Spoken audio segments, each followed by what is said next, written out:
Sadyang naging maganda ang karir ni Renz Bando sa KBL ng Korea. Pero kahit sa ang ball club sa mundo, ay people come and people go. At ang nilalagay sa team ay ang kanilang mga kailangan.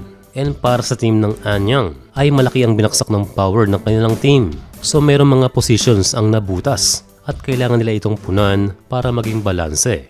Base sa interview sa Anyang coach, ngayon pa lang ay kanya nang sinabi na tila 50-50 ang pagbabalik ni Renz Bando sa Anyang Red Boosters. Well, nilinaw muna ni coach na wala siyang masabi sa performance ni Renz Bando sa mga nakaraang taon. At sinabi pa niya na marami itong offer sa labas ng KBL and he has the will to advance to a bigger stage o kakayanin hindi lamang sa Asia. Kaya wala siyang magagawa kung humantong sa punto na umalis ng KBL itong si Renz Bando. Isang tinuturong dahilan sa ngayong nanghina ang Anyang ay mas kailangan nila ng isang forward player and posible na masacrifice ang position itong si Renz na isang guard para mapalitan ng isang forward. Ayon kay coach sa ngayon daw ay walang Pinoy Asian import na nakakapaglaro ng forward na kanilang gusto. Kung mayroon lang daw na Pinoy na mayroong height at skills ay maaari nila itong ma-consider o ma-recruit and possibly replace Renz Bando. Sa ngayon ang Pinoy forward na available o maaaring makuha next season na nasa labas ng KBL ay sina Carl Tamayo at Kevin Kiambao.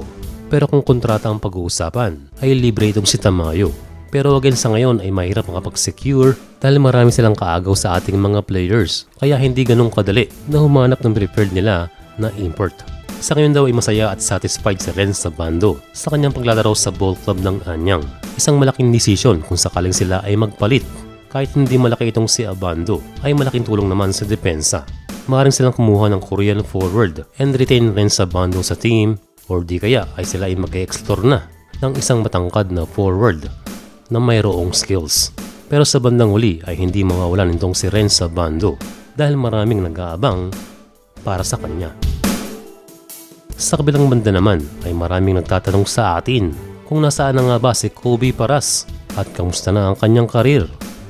Well, sa ngayon sa isang interview sa Tower of Power na kanyang ama na si Benji Paras. Japan for 2 years. I know he's resting and then trying to come back this year. So may planong bumalik si Kobe ngayong taon. Minsan ay kailangan talaga nating magpahinga sa isang bagay at may tamang panahon para bumalik. Ang importante ay balak bumalik ni Kobe sa pagbabasketball. Saan mang liga ito, mapa-PBA man, he deserve a comeback dahil matagal din siyang nawala. And he is still young, kaya mahaba-haba pa ang kanyang karir at marami pa rin naghihintay sa kanya. Iba't iba ng journey ng ating mga players, kaya ang mga sumusubaybay sa kanila ay dapat tuloy-tuloy lang ang suporta.